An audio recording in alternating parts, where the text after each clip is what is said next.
Hello and welcome to HSVC 310, Principles and Ethics of the Human Services Profession. So for this week's lecture, we're going to have an overview of the course and some of the logistics involved in the course, and then just a brief introduction to some of the concepts we'll be learning about this quarter. I'm your instructor for the course, Liz Stevens, and I'm also the program director for the Bachelor of Arts in Human Services. I started my career, like many human services professionals, as a volunteer. First at a crisis hotline and then a domestic violence shelter. When I finished school, I started working at the Madison Clinic, which is the AIDS clinic at Harborview, and I worked there for 6 years. Then I did some work in other hospitals, and I worked as an emergency room social worker, and I worked as a therapist at Hall Hill Mental Health. And then I spent the next, 15 years or so working in HIV education with healthcare workers all over the world. First, I worked at the Northwest AIDS Education Training Center, where we did training in a 5-state region. And then I worked for the International Training and Education Center for Health, which is part of the University of Washington Department of Global Health. And I lived and worked in India, Tanzania, and Namibia, in Ethiopia, and Peru, and Ukraine, and many other countries, helping to strengthen the healthcare systems that were dealing with the HIV pandemic. I've been at CityU for the last 2 years, since October 2013. And in my role, I've been developing internships for students and helping to develop the courses and the programs for students, and mostly just connecting with students and helping to make your experience here at CityU the best possible. So I'm available at any time to talk over your challenges with the class or with the program, and your successes as well. So what do we hope to learn by the end of this course? I hope that you will have a good understanding of the different ethical decision-making procedures that are out there, and be able to apply them both in the scenarios that we do in the classroom and in real life when you get into the world of human services. One of the main tasks of this course will be to help you to clarify your personal values and beliefs, because really those values are the foundation of both your personal and professional ethics. We're going to look at different codes of ethics from different helping professions. And we're also going to look at different philosophers and different approaches to ethical decision making.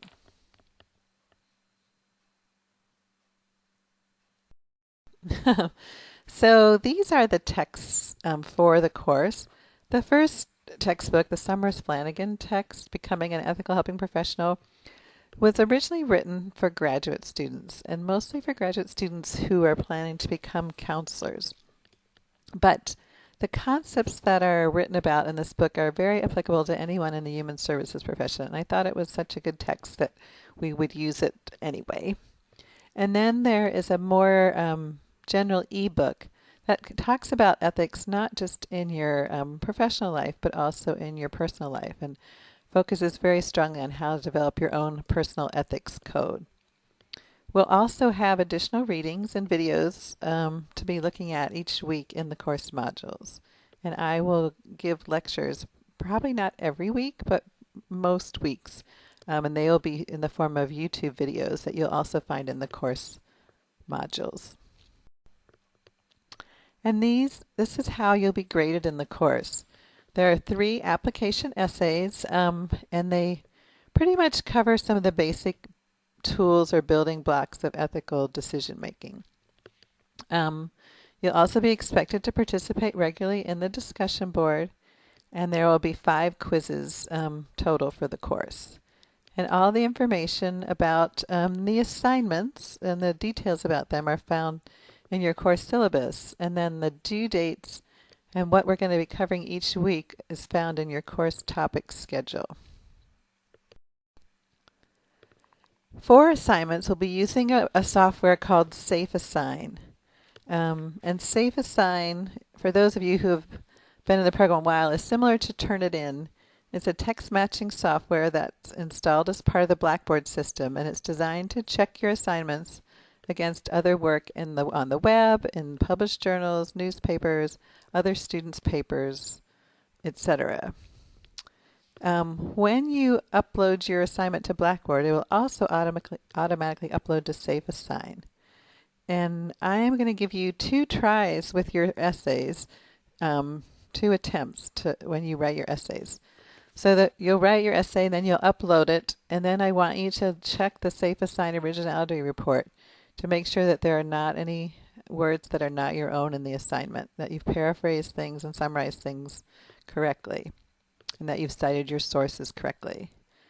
After you've looked at the originality report, you can make corrections, and then you can upload the assignment a second time. And that second submission is the one that I'll be grading. So in order to do that, you'll have to upload the first assignment a little bit before the due date to get the Safe Assign report and then make changes. In addition, we want your paper to become a repository of the Global Reference Database. So there's a box that you will check when you're uploading your paper that will allow that to happen. And this will ensure that your intellectual property is safe from others who might copy from you in the future.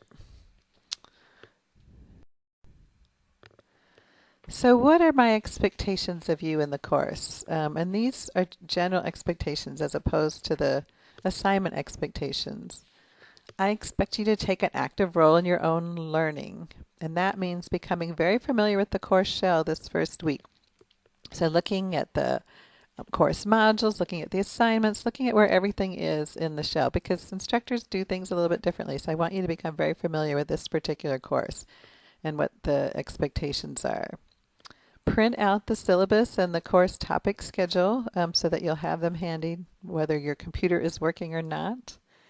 And go to the Assignments tab in the course shell and look at what the instructions are for the assignments. Because some of them require some research and some preparation, and so you'll want to make sure you have adequate time to complete the assignments.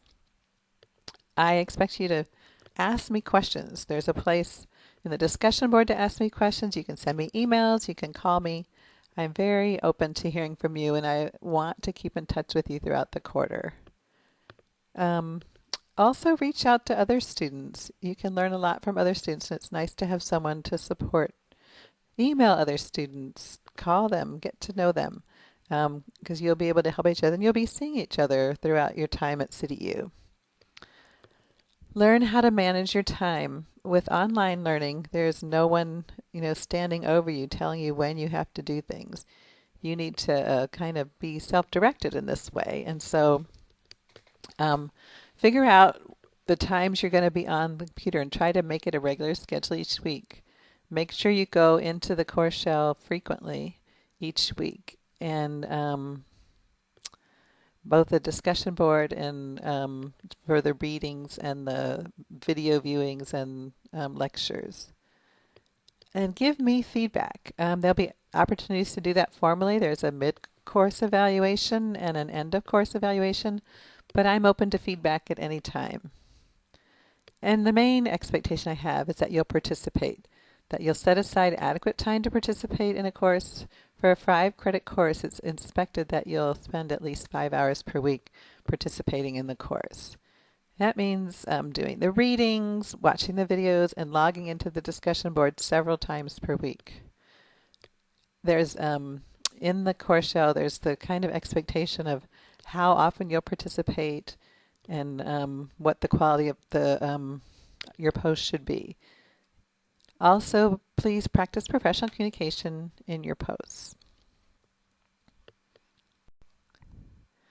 If at any time during the quarter you need help or more information, as I said, I'm available. I'm both your instructor and the director of the BA in Human Services program, so I can help you on many levels.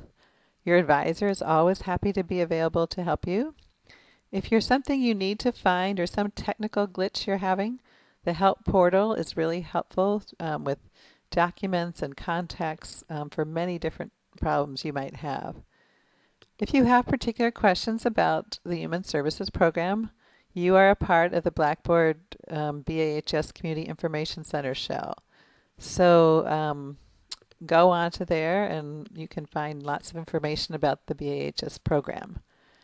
If you need particular help with your papers or assignments or research, you can contact our very own librarian, Tammy Salmon, and here's her information. Now let's talk a little bit about what this course is about, ethics. Why should we be concerned with ethics? Well, there's kind of two schools of thought about that, kind of the positive view and the negative view.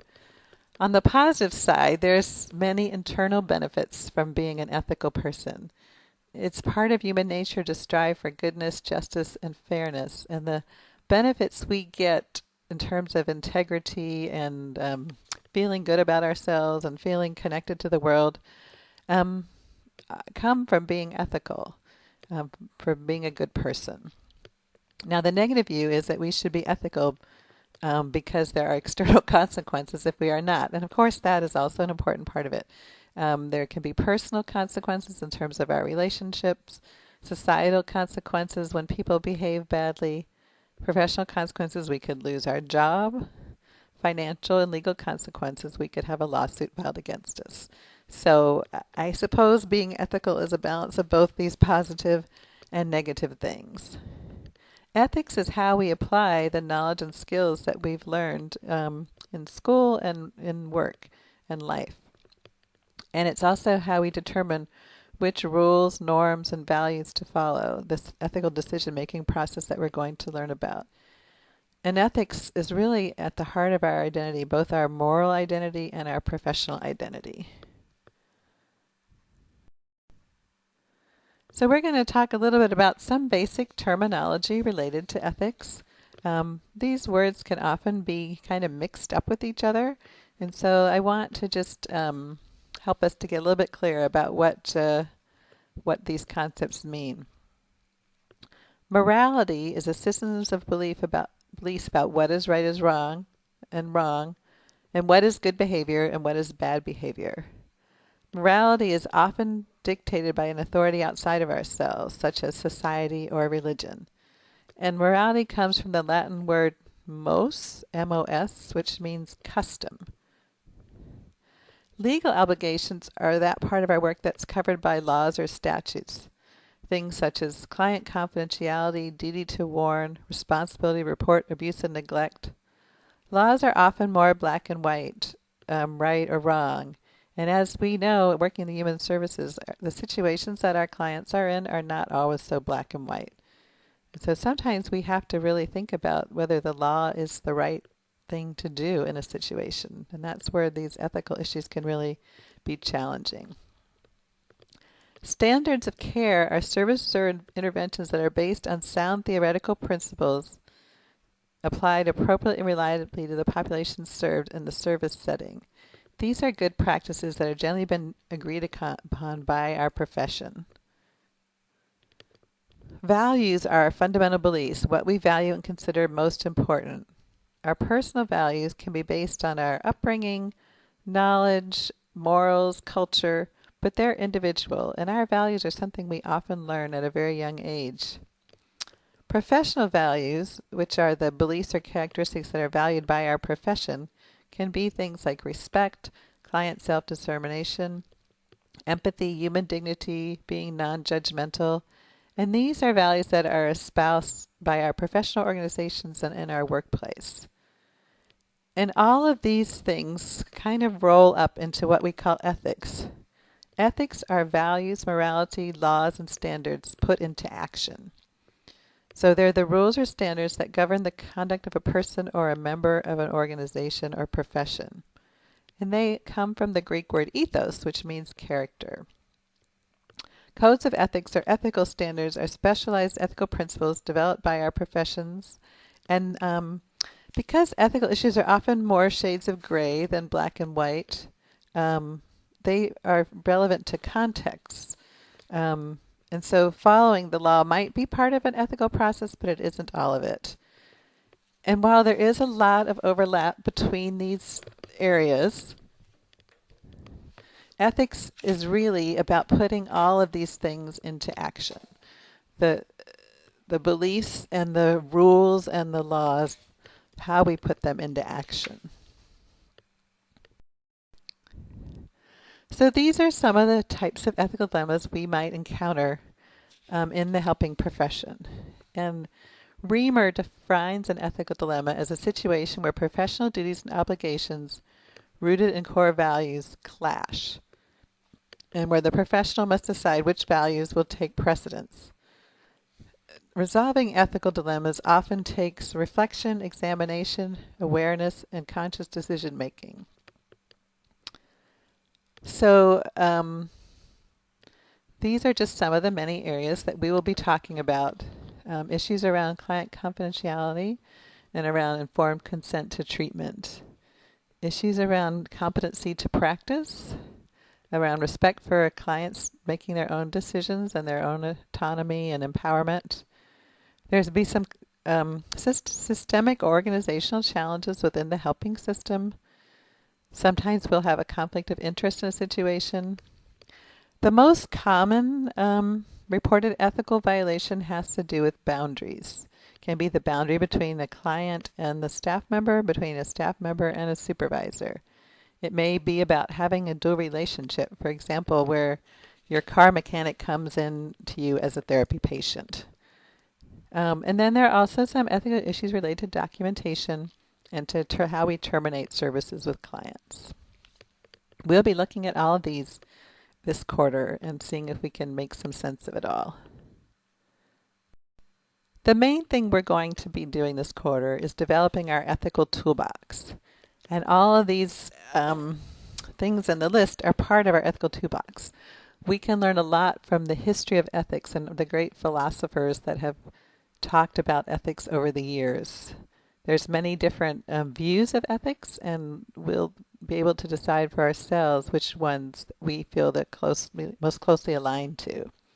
We're also going to spend some time clarifying our own values through a values clarification process, because really how we conduct ourselves professionally has to do with our own personal values. We'll be looking at professional ethics codes, including the Human Services Code of Ethics, as well as social work and counseling and psychology and some of the other helping professions. We're going to learn about different ethical decision-making processes, which is what you will use when you are faced with an ethical dilemma.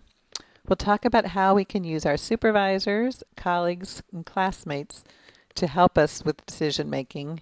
And we'll also look at where ethical issues intersect with the legal system or with rules and policies and how we can use and balance those.